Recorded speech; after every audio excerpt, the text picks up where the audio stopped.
the latest episode of our podcast series for financial advisors. Today's episode is an industry update, 10 reasons why some financial advisors shouldn't go independent with Louis Diamond. I'm Mindy Diamond, and this is Mindy Diamond on Independence.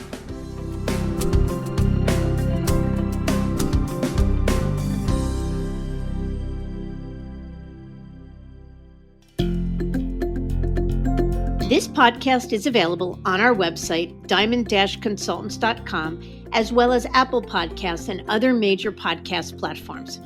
If you are not already a subscriber and want to be notified of new show releases, please subscribe right on your favorite podcast platform or on the episode page on our website. For Apple Podcast users, I'd be grateful if you'd give the show a review. Your input helps us to make the series better and alerts other advisors like you who may find the content to be relevant. And while you're at it, if you know others who could benefit from the series, please feel free to share it widely. It might seem odd for a show called Mindy Diamond on Independence to have an episode discussing the reasons why independence may not be right for you. But the truth of the matter is there are plenty of good reasons why it isn't for everyone. And it's the mission of this series to be honest and balanced and share what we're hearing and seeing from advisors and firms from every corner of the landscape. So, regardless of how often we share success stories from breakaway advisors or business owners who are crushing it in terms of growth, there are many advisors who simply recognize it's not right for them. Louis is joining me today to break down 10 reasons we hear most often. So let's get to it.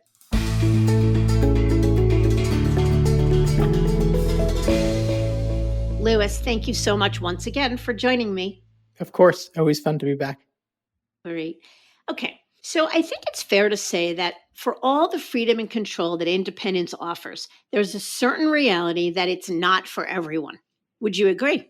I absolutely agree. Even though we've seen that independence is of extreme interest to many in the industry, it's certainly not a fit for everyone. And that's what's really exciting about the industry landscape is that for those who aren't interested in independence, there's a multitude of new and exciting options that can give someone additional freedom and flexibility, but without going through the heavy lift of starting an independent business. I think that makes real sense. So let's jump in and talk about some of the top reasons that many choose not to make the leap. And I think as we think about it, some of them are actually maybe more myths and misperceptions, and we'll talk about that as well. But let's jump into the first one. So the first one, I'm not an entrepreneur. What do you think about that? That's probably the most common reason someone may not go independent. And I have to agree with them. If someone is self-aware enough to realize that being a business owner isn't their passion, it's not something that gets them out of bed in the morning, and it's not something that they're really excited about, they probably shouldn't be independent. Even though many, many advisors have found a ton of success and are growing like crazy after they go independent, there's definitely still some imperfections. And we'll get to some of the financial reasons, but there is an opportunity cost for going independent. And if you're not excited about all the benefits of being a business owner and you don't think you're going to take it in stride and run with it, then you're probably right that independence isn't for you. But what about as the industry landscape has expanded and all of the options of supported independence, doesn't that solve for some of the lack of entrepreneurial spirit? I think it does to an extent where supported platforms can take away many of the heavy lifting aspects of starting a business. But at the end of the day, if you don't have the desire to market yourself in a new way and to come up with creative solutions to problems and manage a team, all the outsourcing and support in the world still doesn't necessarily solve for this. So then I have a question for you. Are there questions or a major item that someone can ask themselves to figure out if they have the entrepreneurial spirit? Yeah, I think first it's about, for some, it's just soulful. Like you're the guy who started a lawn mowing business in grammar school, or the woman who sold magazine subscriptions when she was in college. So people who have sort of done entrepreneurial things and are moved by it all their life, that's probably one strong signal. But I think the other thing, especially today, is you are entrepreneurial if you are jazzed by the notion of building an enterprise. And what we mean by that is not just going independent to serve your own practice with more freedom, but also to want to recruit others and do M&A and really build a business enterprise beyond just your practice. Yeah, I think that's true, but there's still plenty of really successful independent businesses who are really just one man bands who are more lifestyle type practices. So it's definitely not a requirement that you build an enterprise to go independent, but certainly those who are enterprise builders probably stand to reap more of the financial rewards of what it means to be independent. Yeah, I think that's fair. I would agree with that totally. All right, how about the second one, which is a really common one? I have too much in unvested deferred comp, or I'd leave too many chips on the table to consider independence. Is that valid? I think this is another one that is quite valid. And the unfortunate truth is, no matter where an advisor goes, whether they move from a wirehouse to another wirehouse or to a regional firm or to go independent, the hard earned deferred comp that they've amassed over the years is going to go away when they move. There are plenty of replacement strategies. Some of the wirehouses do reimburse a portion of deferred comp, and many firms will look at the lucrative recruiting deal they'd offer as a way to offset deferred. But when someone's going independent, of course, there are some groups that would pay an advisor some upfront capital to move, but it's going to pale in comparison to the big deal someone can get in a W 2 model. So for someone who really does have a very significant amount of deferred comp and it's anathema to them to leave it behind, independence may not be right. The counter to that, though, is the higher payout of going independent, and debt solutions and certainly some forgivable notes can go to offset deferred comp, or at least financially enable an advisor to tick it off in their mind that they're not taking a step back financially by going independent. Yeah, I would agree with that totally. And I think age, unfortunately, or realistically, has a lot to do with it. Just before this recording, I had spoken with an advisor that said he's in his mid 60s.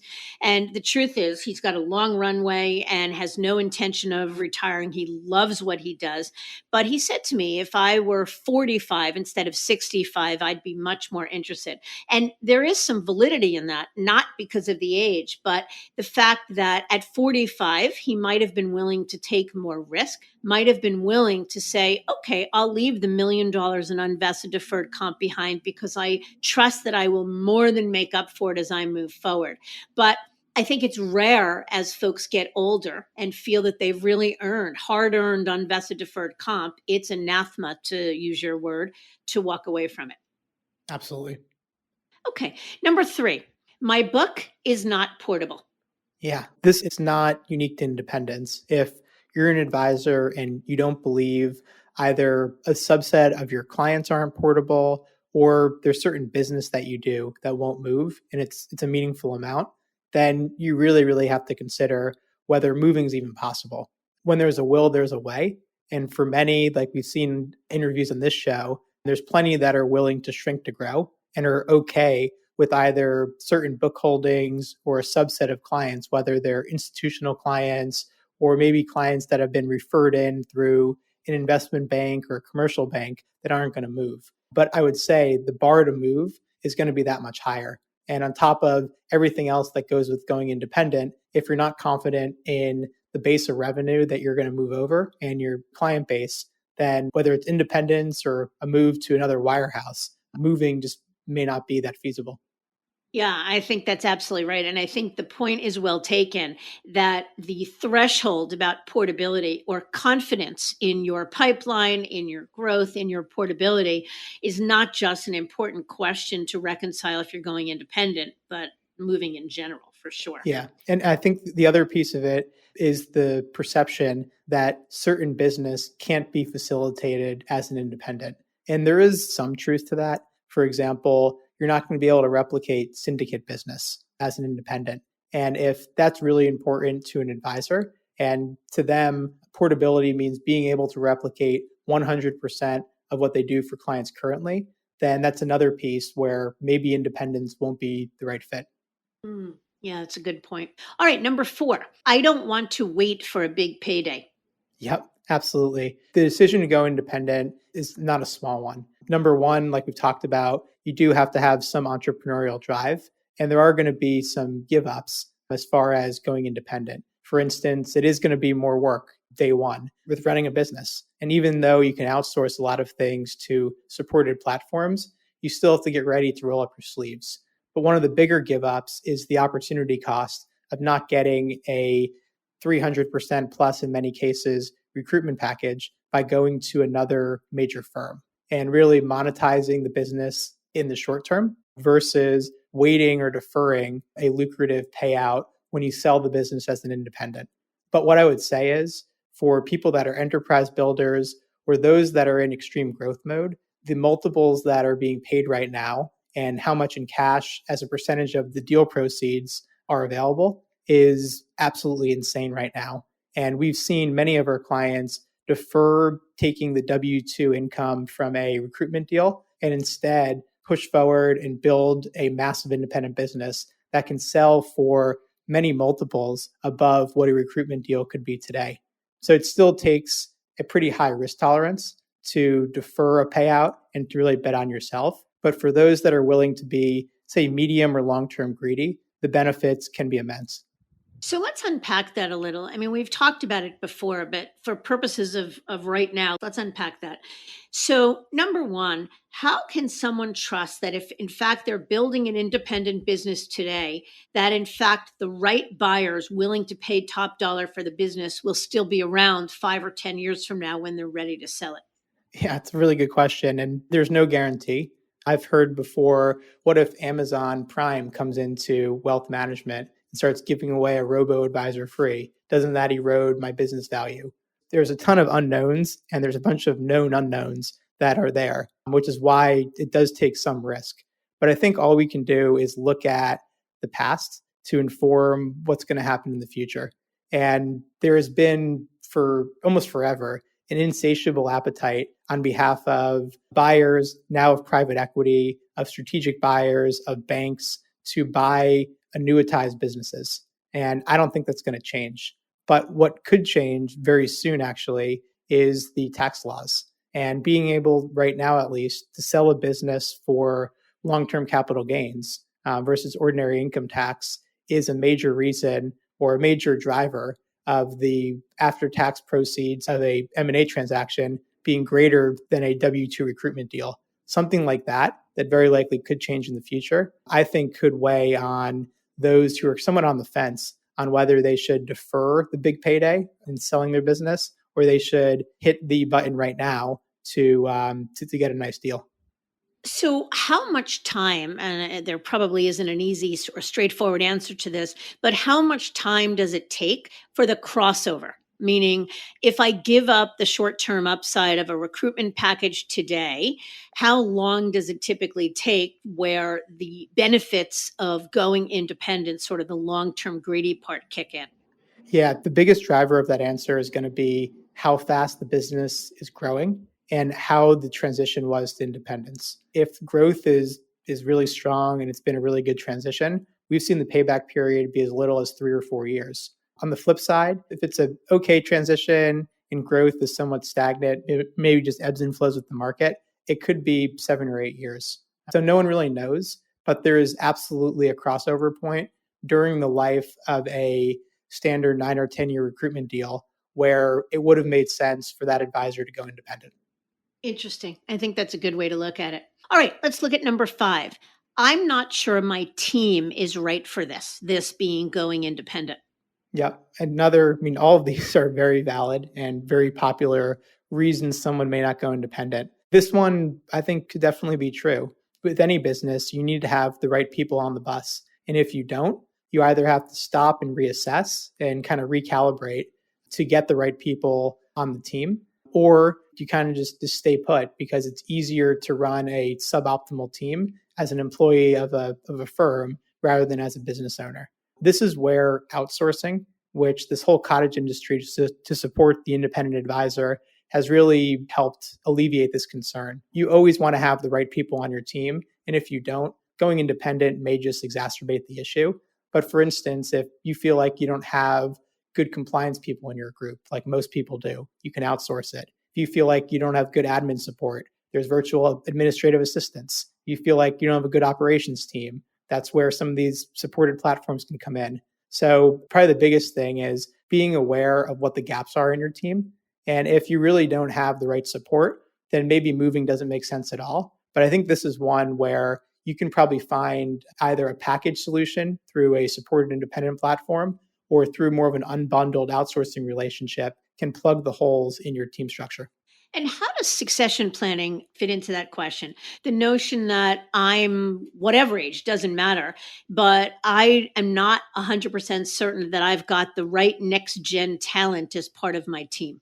Yeah, well, that could very well be a reason to stay put or to take more of the guarantee of a recruitment deal. Because if you're really not sure how the business is going to transfer beyond you, and let's say you only have a couple years of runway left, then what you're talking about is transitioning and then pretty soon looking for a buyer of the business. There's nothing wrong with that. That's a nice way to monetize your life's work. But one of the really exciting things about going independent is creating a legacy and creating a business that might outlast you as a business owner. So if you don't feel like you have the right folks coming up behind you, that might be good reason to not go this route because it does take away one of the benefits and really exciting aspects of being a business owner. And how do buyers think about interest in a business where there isn't the right next gen successor? Most buyers would much prefer there to be a next generation team. It eliminates a lot of the risk in a deal, but it depends upon the buyer. There's plenty of firms that can buy your business and then slot in a junior advisor right behind you, as long as the business was a good cultural match with their firm. But to maximize evaluation, you don't necessarily need to have a mini me waiting in the wings because if that's the case, you may not look to sell externally anyway. But certainly groups that have some sort of next generation that has some connectivity with the client base and can help to grow the business in absence of the first generation, those businesses do tend to sell for more because they're just more desirable. Hmm, makes sense.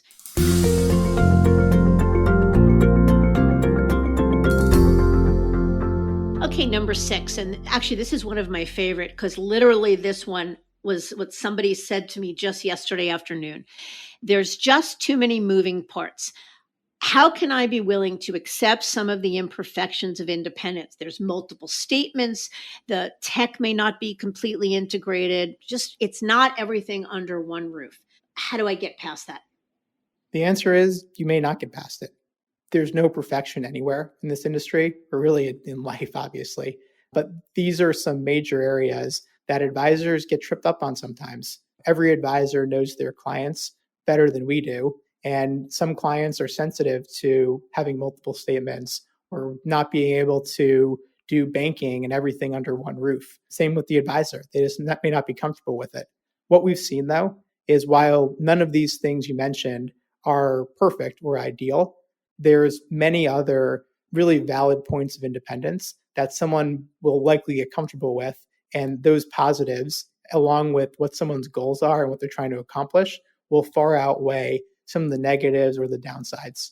And this is also why doing a thorough due diligence process and looking at not just different firms, but different business models is going to be beneficial. For example, if you're worried about having multiple statements, but you still like the idea of independence, then maybe you look at a independent broker dealer, one that is even self-clearing like an LPL or Raymond James. That alleviates the burden. So again, there's no perfection. And what you gain from having a seamless tech stack and one statement, you might give up in flexibility in other areas. But I think this is one where if you want it enough, you'll either get comfortable with some of the imperfections or you won't. And then you'll stay or you'll go to a more traditional firm. Yeah, I think that's well said. All right, number 7. It sounds too risky. How can I accept the financial risk, the concern or worry that my clients might not be as protected? Yeah, so I think the fear of clients not being protected, I think some of that is lines that major firms feed to their advisors, or it's how wirehouse advisors might compete with independents, or they might point to like a Bernie Madoff. The real truth is, though, independent advisors, they get policies that protect against this. There's many checks and balances in place with third-party custody, and the custodians taking a lot of the liability and risk. And compliance, if you're independent, especially if it's a fee-based business, is significantly less worrisome, and there's just less to deal with. And there's honestly less risk than if you're at a major wirehouse, where many of the compliance rules and client issues stem from conflicts of interest. So if you're a true RIA and you're a fiduciary, many of the potential dangers or reasons why a client may not be protected go away. Still, though, we hear plenty of times either advisors who serve very, very affluent clients, maybe who serve an international client base, just aren't comfortable with working with the boutique independent firm, where they're much more comfortable with a major bank or wirehouse that has a balance sheet and has every type of financial protection under the sun. I think this is another one where if you're not that interested or not geared toward independence, this is an easy one to hold your hat on. But like number 6, if you like independence, you understand the benefits to your clients, this is an area where you can really protect yourself through insurance policies, through working with a top tier custodian, and through having a really sound compliance policy. And there shouldn't be, if that's the case, any additional financial or legal risk to you or your clients. Yeah, well, I think you said it before, where there's a will, there's a way. You got to want it. And if you want it bad enough, then you are willing to be flexible with some of the imperfections or the things that may not work exactly as they work in a traditional brokerage model. There are plenty of people that are willing to be that flexible, and they're the people that have gone independent. But there are equally, if not greater, amount of people that would say it just works well enough, despite the imperfections of wherever I am and some of the interest I might have in independence. Why would I want to upset the apple cart? 100%. And let me ask you about number 8, because I think this is one where you'll have a good perspective. So, plenty of advisors say that right now everything's done for me. While certainly it's not ideal, it's really nice to have business cards printed for me. The lights are on when I come in, there's coffee in the break room, and everything is just there. Why would I ever change that? What would you say to that rationale? Yeah, well, I'd say you're 100% right.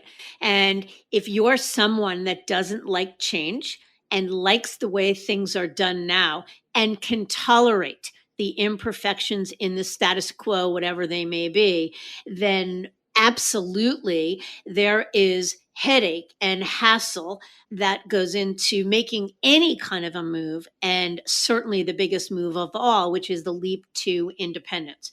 So, one answer is if you are motivated enough to move and motivated enough to go independent, is as you've said with respect to some of the other answers, that in today's cottage industry that has been born to support the breakaway advisor, there are plenty of service providers and platform firms and consultancies whose whole job is to make the move seamless and easy, to transition the advisor and do it all for them so that the advisor isn't doing anything more or different than he or she might have been as an employee of their firm in a turnkey environment. But still, others would say, I'm just not up for the challenge. And there is no question that if you can't get comfortable with everything not being done for you, where you are responsible at the end of the day, where the buck stops with you, then that's one where you're probably right. Independence may not be for you. Yep. And I would say playing devil's advocate a little bit. I think you're exactly right. One of the major reasons most wirehouse teams will opt for some sort of supported independence when if they do transition is because of this. They either say, I don't know what I don't know, or because they don't want to get bogged down in the minutia of running the business. But another point on that is advisors that we've worked with that have gone independent almost to the person have said they actually find they have more time in their day once they go independent because they're no longer fighting all of the battles with compliance. There's way less documentation requirements. The technology is more efficient. So there still has to be a willingness to take on some additional responsibility. But from a time standpoint, if you're aligned with the right resources, we don't believe that you should have to work any more than you were at your old firm. And quite honestly, you probably are empowered to work more if it's your own business because everything you put in is for yourself. You're the one that you're supporting. Yeah, great point. Agree with that totally. Okay, number 9. My clients wouldn't be happy if I left a big brand name. So I believe that my clients are loyal to the brand, whether that brand be Morgan Stanley, Merrill Lynch, UBS, Wells Fargo, or any other. So, how can I justify going independent when I serve high net worth clients or the like and give up that big brand affiliation? Yeah, I think you have to know thyself and know thy client. Brand is a very personal item, and plenty of advisors leverage the brand to grow their business. It's on their business card and they love it. That's their talking points. It's around the strength of the financial institution and all the resources under one roof. There's plenty of advisors though who they sell their team, they sell their own expertise, and they don't really talk about their firm at all. So that might be someone who doesn't really care as much about the brand. Clients, though, too, certain clients are going to be more comfortable with a recognizable institution. We see it with international clients sometimes where it's almost a necessity that they work with a major bulge bracket firm. But what I would say is when you go independent, the brand is not like you're going to a complete no name situation where there's zero brand recognition. The brand that's being created is your brand. And clients are with advisors 95% of the time for the advisor and not the institution. Secondly, your assets are going to be custodied with a major third party institutional custodian like Charles Schwab or Fidelity or BNY Mellon Pershing or even LPL or Raymond James. And each of those firms have trillions or billions in assets, spend the same amount of money as a wirehouse on things like cybersecurity, and have all the same financial protections that those firms do. And that can kind of be the brand that you leverage. And those are obviously very recognizable names on the street. It'll especially be interesting when we see Goldman Sachs roll out their custody offering, and that can really alleviate a lot of the brand concerns that advisors might have today. Yeah, I think, one thing I agree with that, but one thing I'd add to all of that is that as the term fiduciary and advisor being fiduciary has become more mainstream, clients, Main Street clients have become more accustomed or more interested or more familiar with their advisor being independent and being a fiduciary. So, what might appeal to that client is the notion, the advisor's independence, the advisor's ability to be a true fiduciary and sit on the same side of the table. And that in today's day and age, in a lot of cases, becomes more important to a client than a brand name. Totally. I agree. How about for number 10? Let's both take a swing at this one, but you can go first.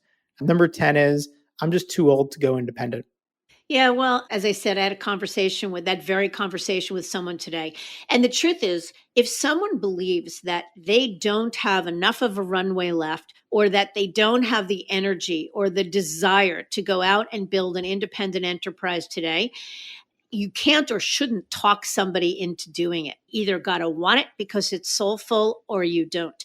And that's what I said to this advisor. Look, I could talk to you till an hour from now about the benefits of independence and how appealing it could be to you in terms of the ability to build real enterprise value, et cetera. But at the end of the day, if you don't feel excited about it for whatever reason, then you're 100% right. It's not for you. So let's look at other options that might fit the same bill. Yep. I wouldn't change a thing. The only thing I would add is the rebuttal of I'm just too old to go independent. Or if I was 45 instead of 65, I would go independent in a second, is oftentimes a rationale or a deflection from someone who either just isn't all that entrepreneurial or who isn't really ready to roll up their sleeves and put in the hard work of building an independent business. And it's true that if you have 25 or 30 years left in the business or 10 or 15 years, that the economics of independence make a ton more sense than for someone who has 2 or 3 years left, or for someone who isn't going to be able to reap the rewards of a higher payout and maximizing their growth and keeping more of the revenue. Yeah. So I think what we're both saying is someone may choose not to go independent, but the real reason has nothing to do with age. It has much more to do with just how they want to live their business life. I agree.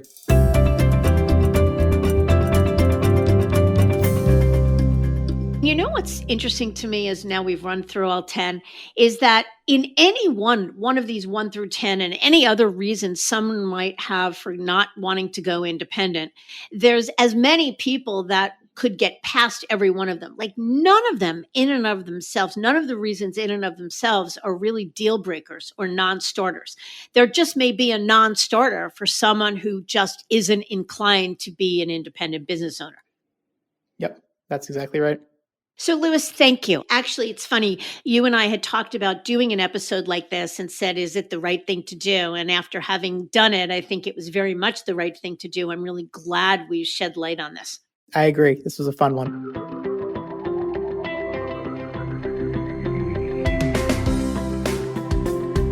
So, while we covered 10 of the most common reasons we hear from advisors, no doubt there are plenty more. The truth of the matter is that it all comes down to how you want to live your business life. That is, while you may have the skills to be a successful business owner, the reality is you may not want to be, and that should be the real deciding factor. I thank you for listening, and I encourage you to visit our website, diamond-consultants.com, and click on the Tools and Resources link for valuable content. You'll also find a link to subscribe for regular updates to the series. And if you're not a recipient of our weekly email, Perspectives for Advisors, click on the blog link to browse recent articles. These written pieces are an ideal way to stay informed about what's going on in the wealth management space without expending the energy that full-on exploration requires. Feel free to email or call me if you have specific questions. I can be reached at 973-476-8578. or by email at mdiamond@diamond-consultants.com. Please note that all requests are handled with complete discretion and confidentiality. And again, if you enjoyed this episode, feel free to share it with a colleague who might benefit from its content. And if you're listening on the Apple Podcast app, I'd be grateful if you gave it a star rating and a review. That will let other advisors know if it's a show worth their time to listen to. This is Mindy Diamond on Independence.